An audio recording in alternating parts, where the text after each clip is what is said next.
जय हिंद प्यारे साथियों, बहुत बहुत स्वागत करता हूं आप लोगों को अपने चैनल वैकेंसी पॉइंट पर। दोस्तों आज की फिर से वीडियो में हाजिर हो चुका हूं सुबह 7 बजे वाली क्लास में, जिसमें मैं आपके 25 क्वेश्चन कराता हूं जीके जीएस से। दोस्तों ये वो क्वेश्चंस हैं जो आपको आप कोई भी तैयारी कर रहे हो, खासकर एसएससी सीजीएल या फिर सीएचएसएल के ही लिए नहीं, एमटीएस भी हो, आपका जीडी भी हो, कोई भी तैयारी हो या फिर कोई स्टेट लेवल हो, यहाँ तक खासकर आपको बता दूँ तो ये स्टेट लेवल की कोई भी वैकेंसी या कोई सेंट्रल लेवल की, चाहे रेलवे हो, चाहे बैंक हो, चाहे कोई भी वैकेंसी, उन सभी के लिए जीके जीएस की बेहतरीन सीरीज़ लेकर मैं डेली हाजिर होता हूँ सुबह 7 बजे। आप लोग चैनल को ज़रूर सब्सक्राइब कर लें, वीडियो को ज़्यादा से ज़्यादा लाइक और शेयर कर दीजिएगा अगर आप लोगों को पसंद आए तो। दोस्तों आइए पहले का क्वेश्चन शुरू करते हैं। किस मुगल शहंशाह ने तंबाकू के प्रयोग का निषेध किया था? 4 ऑप्शन दिए हुए हैं, बाबर, जहांगीर, औरंगजेब या फिर मोहम्मद शाह। इन चारों में से जो सही ऑप्शन हो जाएगा वो ऑप्शन नंबर हो जाएगा सी, औरंगजेब ने। आपको पता है कि औरंगजेब का जो कार्यकाल था 1658 ईस्वी से लेकर 1707 ईस्वी तक था। इन्होंने ही तंबाकू के प्रयोग को निषेध किया था और इसके अतिरिक्त सिक्कों का भी कलमा खुदवाया था। सिक्कों पर उन्होंने कलमा खुदवाया था और नवरोज़ त्यौहार मनाना शुरू किया था। झरोखा दर्शन, तुलादान प्रथा व दरबार में संगीत पर भी प्रतिबंध लगा दिया था। और ख़ासकर बात करें तो गैर मुस्लिमों पर शरीयत इस्लामी कानून लागू करने वाला वो पहला मुस्लिम बादशाह था। वह सुन्नी धर्म को मानता था, उसे जिंदा पीर भी कहा जाता था। किसे? औरंगजेब को। आइए आगे बढ़ेंगे। देखिए क्वेश्चन नंबर 27। भारत छोड़ो आंदोलन के समय वायसराय कौन था? तो भारत छोड़ो आंदोलन के समय जो वायसराय था वो लॉर्ड लिनलिथगो थे।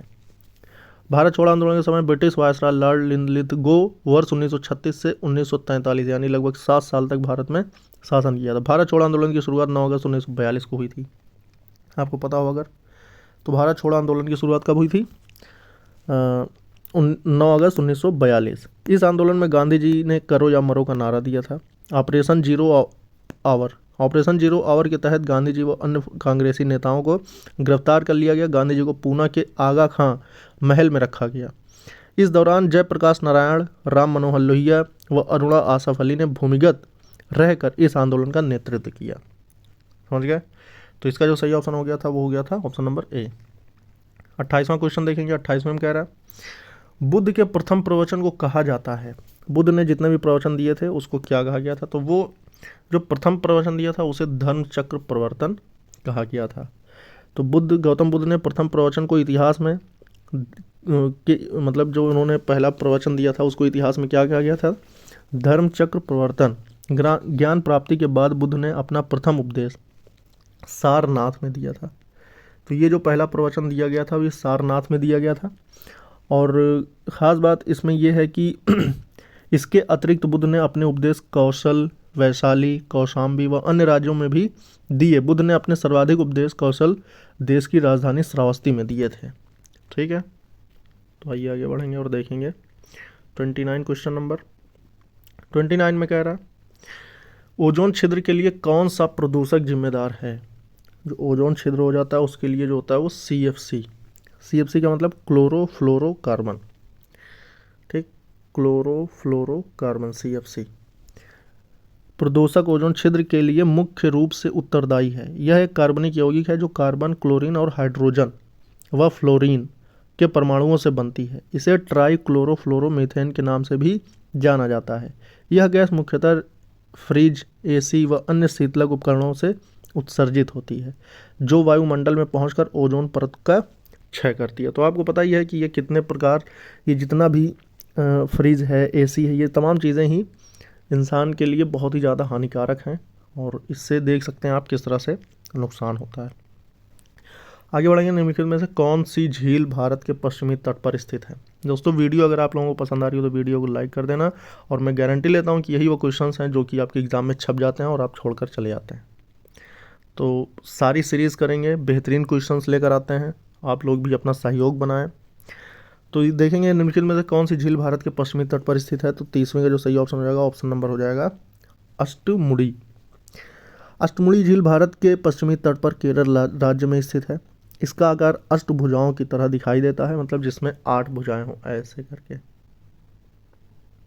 1 2 3 4 5 6, तो 2 भुजाएं और इसमें बनाओ, मतलब 8 भुजाओं टाइप से ये दिखता है। अब उसके बाद जिस कारण से इसे अष्टमुड़ी झील के नाम से जाना जाता है। यह झील भारत के प्रमुख आर्द्र भूमि क्षेत्रों में से एक है तथा रामसर सूची में शामिल है। यह झील कुल 61.4 वर्ग किलोमीटर क्षेत्र में विस्तृत है। इसकी अधिकतम गहराई 6.4 मीटर तथा सतही ऊंचाई 10 मीटर यानी 33 फीट है। यह झील अपने प्राकृतिक सौंदर्य के कारण पर्यटन का प्रमुख केंद्र है। ठीक है, मतलब बहुत ही प्यारी झील है ये। 31वां क्वेश्चन देखेंगे। 31वें में क्या कह रहा है किसी सुनिश्चित क्षेत्र में संपूर्ण अन्योन्य क्रिया करते प्राणी, जंतु और पादप क्या कहलाते हैं? तो किसी सुनिश्चित क्षेत्र में संपूर्ण अन्योन्यकृत, इसका मतलब क्या होता है? तो इसका जो सही ऑप्शन हो जाएगा, ऑप्शन नंबर हो जाएगा बी, जीवोम या बायोम। इसके बारे में देखेंगे, किसी सुनिश्चित क्षेत्र में संपूर्ण अन्योन्यकृत क्रिया करते प्राणी व पादप जीवोम कहलाते हैं। किसी बायोम में एक ही प्रकार का पारितंत्र यानी इकोसिस्टम होता है, जिसमें पौधे व अन्य जीव जंतु के रहने का सामान्य विशेषता एक समान होती है। बायोम मुख्यतः 2 प्रकार का होता है। जो बायोम होते हैं कितने प्रकार के होते हैं? 2। कौन कौन से? पहला होता है स्थानीय या स्थलीय बायोम, और दूसरा होता है जलीय। अगर आपसे बायोम भी पूछ ले तो भी आप उसको बता सकें। आगे बढ़ेंगे तो इसका जो सही ऑप्शन था क्या हो गया है? जीवोम, यानी अर्थात question number B. 32 question number देखेंगे। 32 में क्या कह रहा है? 32 में कह रहा है कि आइवरी तट कहाँ स्थित है? 32 का जो सही ऑप्शन हो जाएगा, ऑप्शन नंबर हो जाएगा सी, पश्चिमी अफ्रीका में। ठीक, आइवरी तट। आइवरी तट नामक देश अफ्रीका महाद्वीप में स्थित है। पूर्व में यह फ्रांसीसी उपनिवेश था, जिसे 7 अगस्त 1960 को आज़ादी मिली थी। इसकी राजधानी यामोसुक्रो है। इसकी सीमाएं अफ्रीकी देश गिनी, माली व अपर वोल्टा देशों से मिलती है। इस देश का कुल क्षेत्रफल 3,22,463 वर्ग किलोमीटर है तथा इसके तटवर्ती क्षेत्रों की लंबाई 60.8 किलोमीटर है। ये इसके बारे में सामान्य जानकारी थी। आगे बढ़ेंगे। स्विस राष्ट्रपति का कार्यकाल कितने वर्ष का होता है? 33 का जो सही ऑप्शन होगा, ऑप्शन नंबर डी, 1 साल का होता है। जो स्विस राष्ट्रपति का कार्यकाल है वो 1 साल का होता है। वे दोबारा निर्वाचन के पात्र नहीं होते हैं। स्विट्जरलैंड मध्य यूरोप का एक देश है जो अपने खूबसूरत पहाड़ों, झीलों व चारागाहों के लिए विश्व प्रसिद्ध है। और आपको बता दें कि जो स्विस का मतलब है जो स्विस बैंक है उसकी बात हो रही है। तो ये स्विट्जरलैंड में स्थित है और इसके राष्ट्रपति का कार्यकाल 1 साल का होता है। आगे बढ़ेंगे। 34 क्वेश्चन नंबर। 34 में ये कह रहा है कि निर्वाचन आयोग निम्नलिखित में से किसका चुनाव संपन्न कराता है? 34 का जो सही ऑप्शन होगा, देखिए इसमें दिया है राष्ट्रपति, उपराष्ट्रपति, लोकसभा एवं राज्यसभा या फिर उपरोक्त सभी। इसका जो सही ऑप्शन हो जाएगा 34 का वो हो जाएगा ऑप्शन नंबर डी, इन सभी का कराता है निर्वाचन आयोग। ठीक है, कैसे कराता है?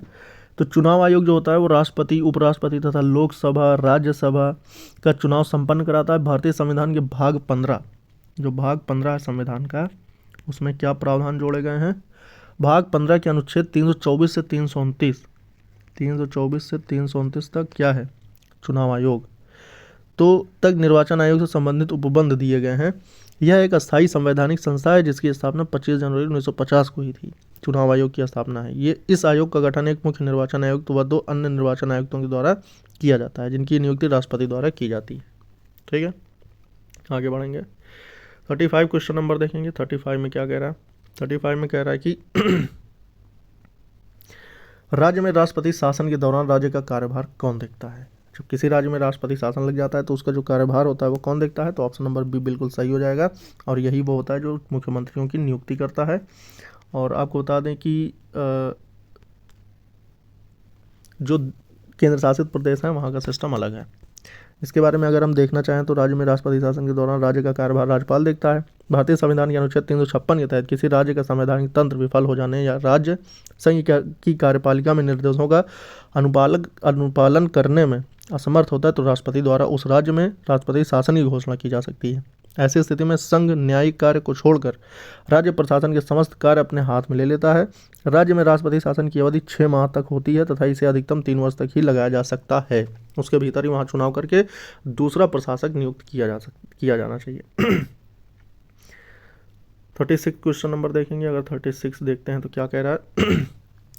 अल्पावधि में जब आय में वृद्धि होती है तो उपभोग की औसत प्रवृत्ति में समानता क्या होता है? वृद्धि होती है, गिरावट आती है, स्थिरता बनी रहती है या फिर उतार चढ़ाव आता है? अल्पावधि में जब आय में वृद्धि होती है तो उपभोग की औसत प्रवृत्ति में, तो 36 का जो सही ऑप्शन हो जाएगा वृद्धि होती है। अल्पावधि में जब आय में वृद्धि होती है तो उपभोग की औसत प्रवृत्ति में समानता वृद्धि होती है। औसत उपभोग प्रवृत्ति कुल आय का वह भाग होता है जिसे उपभोग द्वारा व्यय किया जाता है। इससे निम्न सूत्र द्वारा देखेंगे कैसे होता है। तो उपभोग की औसत प्रवृत्ति बराबर C/Y, जिसमें C आपका कुल उपभोग हो गया और Y आपका कुल आय हो गई। इससे आप निकाल सकते हैं, जिसमें क्या निकलेगा, वृद्धि। ठीक है, आगे बढ़ेंगे। 37, 5% जल वाले एथेनॉल को क्या कहते हैं? 37 का ऑप्शन नंबर सी हो जाएगा, तनु एल्कोहल। 5% जल वाले एथेनॉल को तनु एल्कोहल कहते हैं। इसमें एथिल एल्कोहल की मात्रा 95% होती है। परिशोधित स्प्रिट, बेंजीन व पेट्रोल के मिश्रण को शक्ति अल्कोहल यानी पावर अल्कोहल कहा जाता है। इसका प्रयोग वाहनों के इंजनों को चलाने में तथा शक्ति उत्पादन के लिए किया जाता है। ठीक है, 38 देखेंगे। 38 में कह रहा है फैरेट किसका एकक है? बहुत ही आसान क्वेश्चन आ गया। ये आपका धारिता का होता है। फैरेट धारिता की इकाई है। इसका संकेत F होता है। इसका नाम अंग्रेजी भौतिक शास्त्री माइकल फैराडे के नाम पर रखा गया था। व्यवहार में माइक्रो फैरेट, नैनो फैरेट तथा पिको फैरेट का भी प्रयोग किया जाता है। आपको पता है कि एक फैरेट बराबर 10⁶ माइक्रो फैरेट। ठीक, और वहीं बात करें नैनो फैरेट की बात आएगी तो 10⁹, और अगर पिको फैरेट की बात आएगी तो 10⁻12। ठीक है, आगे बढ़ेंगे और देखेंगे 37 क्वेश्चन नंबर। दोस्तों आपको पता है कि मैं 25 क्वेश्चन लेकर आता हूँ। 25 में आपके 25 क्वेश्चन करवाता हूँ, क्योंकि आपका एसएससी में सिलेबस में भी 25 क्वेश्चन ही आते हैं, सिवाय एसएससी जीडी के। एसएससी जीडी में आपके 20 ही क्वेश्चन पूछे जाते हैं। तो बेहतरीन तैयारी के लिए आप लोगों को चैनल को सब्सक्राइब करना ही होगा। ये वही क्वेश्चन है दोस्तों जो आपके एग्जाम में पूछे जाएंगे, आप इसको 100% मान लीजिएगा।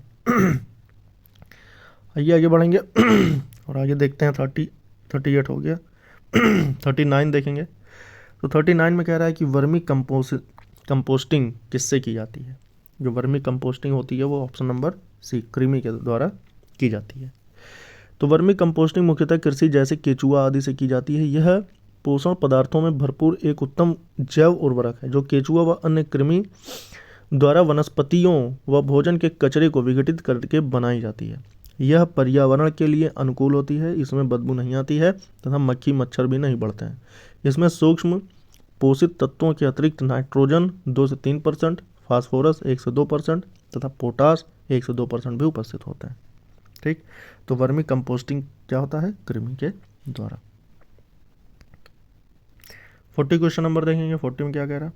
40 क्वेश्चन नंबर में ये कह रहा है कि यदि अपशिष्ट पदार्थ पीने के पानी के स्रोत को दूषित कर दें तो निम्नलिखित में से कौन सी बीमारी फैल जाएगी? जो अपशिष्ट पदार्थ होते हैं पीने के पानी के स्रोत को अगर दूषित कर देते हैं तो कौन सी बीमारी हो सकती है? तो ऑप्शन नंबर बी हो जाएगा, टाइफाइड। यदि अपशिष्ट पदार्थ पीने के पानी के स्रोत को अगर दूषित कर दें तो यह टाइफाइड नामक बीमारी का प्रमुख कारण होगा। यह रोग मुख्यतः साल्मोनेला टाइफी नामक बीजाणु के कारण होता है। जो साल्मोनेला टाइफी होता है, साल्मोनेला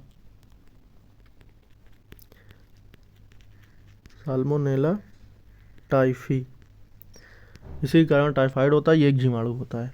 ठीक है, यह रोग मुख्यतः इस जीवाणु कारण होता है। इसके प्रमुख लक्षण तेज बुखार, सिर दर्द, बदन दर्द, भूख न लगना, जी मिचलाना, पेट दर्द आदि जैसा है।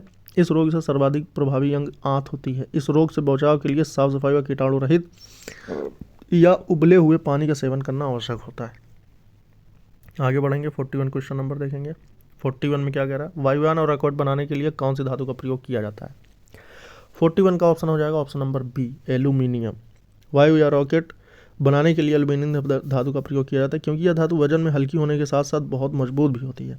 इसके अतिरिक्त एल्यूमिनियम धातु का प्रयोग मिश्र धातु बनाने तथा बर्तन बनाने में भी किया जाता है। ठीक है, 42 क्वेश्चन नंबर देखेंगे। निम्नलिखित में से कौन सी उत्कृष्ट गैस नहीं है? इसमें से 3 तो उत्कृष्ट है। उत्कृष्ट का मतलब निष्क्रिय गैस। ठीक, निष्क्रिय का मतलब जिस पर कोई चार्ज नहीं है। जिस पर कोई चार्ज नहीं का मतलब कि इसके आउटर मोस्ट ऑर्बिटल पूरे फुल है, न इसे इलेक्ट्रॉन लेने की ज़रूरत है, न इसे इलेक्ट्रॉन देने की ज़रूरत पड़ेगी।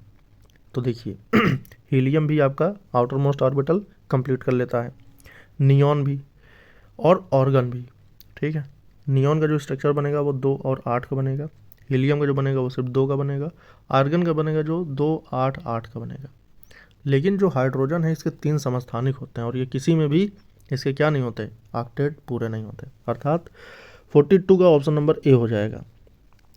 ठीक है, आइए आगे बढ़ेंगे, देखेंगे 42 हो चुका है तो 43 देखेंगे। 43 में कह रहा कौन सी शिरा फेफड़ों से हृदय में शुद्ध रक्त लाती है। वो कौन सी शिरा है जो फेफड़ों से हृदय में शुद्ध रक्त ले जाती है, तो 43 का जो ऑप्शन हो जाएगा ऑप्शन नंबर बी हो जाएगा, फुफ्फुस शिरा। फुफ्फुस शिरा जो होता है फेफड़ों से ऑक्सीजन रक्त लेकर उसे हृदय तक पहुंचाती है, अर्थात इनमें शुद्ध रक्त होता है। ये फेफड़ों से हृदय के बाएं आलिंद में रक्त पहुंचाती है। फुफ्फुस शिराएं फुफ्फुस परिसंचरण का अंग होती है। इनका प्रमुख कार्य रुधिर को एकत्रित करना होता है। ठीक, इसका जो काम होता है वो ब्लड को एकत्रित करना होता है। 44 देखेंगे। 44 में ये कह रहा है कि भारत की सबसे बड़ी तेल कंपनी इंडियन ऑयल कॉरपोरेशन किस राज्य में देश की प्रथम ग्रीन हाइड्रोजन संयंत्र की स्थापना करेगी। ये तब करेगी लेकिन अब हो चुका है। ठीक है, तो 44 का जो ऑप्शन हो जाएगा ऑप्शन नंबर बी हो जाएगा, उत्तर प्रदेश। ठीक, आइए आगे बढ़ेंगे और आज का देखेंगे 45वां क्वेश्चन नंबर। 45 का निम्नलिखित में से कौन सा इम्पैक्ट प्रिंटर है। इम्पैक्ट प्रिंटर के बारे में बहुत बार क्वेश्चन आ चुका है, तो ऑप्शन नंबर डी हो जाएगा, बबल जेट प्रिंटर होता है। तो जो 45 का डेजी व्हील प्रिंटर एक इम्पैक्ट प्रिंटर का उदाहरण है। यह प्रिंटर बेल या तो बॉल हेड टाइपराइटर के समान सिद्धांत पर कार्य करता है। इसमें प्रिंटिंग के लिए एक प्लास्टिक के पहिए का प्रयोग किया जाता है। इस पहिए की आकृति गुलबहार फूल यानी डेजी फ्लावर के समान होती है। इसमें प्रत्येक पंखुड़ी पर अक्षर उभरा रहता है। यह 10 से 50 अक्षर एक सेकंड में छाप सकता है। इसकी छपाई अच्छी होती है तथा इसमें एक साथ कई कापियाँ छापी जा सकती हैं। वो क्या होता है, बबल जेट प्रिंटर।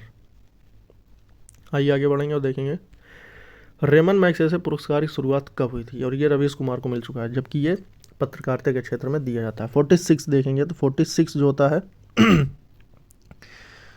46 का ऑप्शन नंबर बी सही हो जाएगा, वर्ष 1958 में हुई थी। रेमन मैग्सेसे पुरस्कारों की शुरुआत वर्ष 1958 में हुई थी। ये पुरस्कार फिलीपींस के पूर्व राष्ट्रपति रेमन मैग्सेसे की स्मृति में प्रदान किए जाते हैं। ये एशिया का सबसे प्रतिष्ठित पुरस्कार है। इसे एशिया का नोबेल भी कहा जाता है। इसमें पुरस्कार स्वरूप एक स्वर्ण पदक व $50,000 की राशि प्रदान की जाती है। यह पुरस्कार प्रत्येक वर्ष 6 क्षेत्रों में प्रदान किए जाते हैं, खासकर पत्रकारिता के क्षेत्र में भी, यानी जो पत्रकारिता के क्षेत्र में ईमानदारी से काम करते हैं। विश्व प्रेस स्वतंत्रता सूचकांक 2021 में भारत का कौन सा स्थान रहा। ये आपका करंट का क्वेश्चन है, लेकिन फिर भी मैं आपको बता दे रहा हूँ, तो 142वां स्थान था। उसके बाद देखेंगे 48वां क्वेश्चन। 48वां में क्या कह रहा है आतिशे चिनार निम्न में से किसकी आत्मकथा है। आतिशे चिनार, तो 48 का जो ऑप्शन हो जाएगा ऑप्शन नंबर सी हो जाएगा, शेख मोहम्मद अब्दुल्ला। तो आतिशे चिनार पुस्तक जम्मू कश्मीर के पूर्व मुख्यमंत्री शेख मोहम्मद अब्दुल्ला की आत्मकथा है। इस पुस्तक में उनके निजी जीवन व राजनीतिक सफर से संबंधित महत्वपूर्ण तथ्यों का उल्लेख किया गया है। यह पुस्तक उर्दू भाषा में रचित है, जिसके लिए उन्हें वर्ष 1988 में मरणोपरांत साहित्य अकादमी पुरस्कार से सम्मानित किया गया था। तो आतिशे चिनार किसकी बुक थी, ये थी आत्मकथा शेख मोहम्मद अब्दुल्ला की। 49 क्वेश्चन नंबर देखेंगे। 49 में क्या कह रहा है मुखौटा नृत्य किस राज्य का प्रसिद्ध लोक नृत्य है। तो जो मुखौटा नृत्य है ये किस राज्य का प्रसिद्ध लोक नृत्य है, तो 49 का ऑप्शन नंबर हो जाएगा अरुणाचल प्रदेश। मुखौटा नृत्य अरुणाचल प्रदेश का प्रसिद्ध लोक नृत्य है। यह मूल रूप से एक युद्ध नृत्य है जिस पर तिब्बत की नृत्य शैलियों का प्रभाव दिखाई देता है। इसमें नर्तक विभिन्न आकृति वाले मुखौटे व जरीदार रेशम के लंबे कुर्ते पहनकर नृत्य करता है। यह नृत्य श्रम व अन्य शारीरिक कर्तव्यों से पूर्ण होता है। यह नृत्य झारखंड व उड़ीसा के छऊ नृत्य से मेल खाता है। जो झारखंड और उड़ीसा है वहाँ के छऊ से ये मेल खाता है। ठीक, तो आज का देखेंगे अंतिम क्वेश्चन। अंतिम क्वेश्चन ये है कि एम्स्टर्डम कहाँ की राजधानी है। 50वां क्वेश्चन। 50वें क्वेश्चन का सही ऑप्शन हो जाएगा ऑप्शन नंबर ए हो जाएगा, ये हो जाएगा नीदरलैंड्स। आपको बता दें कि एम्स्टर्डम नीदरलैंड्स की राजधानी है। यह नीदरलैंड्स का सर्वाधिक जनसंख्या वाला नगर है। इस नगर की स्थापना 12वीं शताब्दी के उत्तरार्ध में एम्स्टल नदी के तट पर एक मछली पकड़ने के केंद्र के रूप में हुई थी। यह नगर अपने शहरों के लिए विश्वविख्यात है। इसी कारण इसकी तुलना इटली के वेनिस नगर से की जाती है। इसके अतिरिक्त यह कई उच्च संस्थानों का मुख्यालय है, जिसमें फिलिप्स ING जैसी कंपनियां शामिल हैं। इसे नीदरलैंड्स की सांस्कृतिक राजधानी भी कहा जाता है। तो आज की ये वीडियो आप लोगों के लिए कैसी है आप लोग ज़रूर कमेंट करके बताएं और वीडियो को ज़्यादा से ज़्यादा लाइक और शेयर करके दोस्तों सभी मित्रों तक पहुंचा दें और चैनल को ज़रूर सब्सक्राइब कर लें। डेली आपको सुबह 7 बजे की एक क्लास मिलने वाली है जिसमें बेहतरीन इंपॉर्टेंट क्वेश्चंस के साथ मैं आप लोगों के सामने हाजिर होता हूँ। इस वीडियो में इतना ही दोस्तों। जय हिंद, जय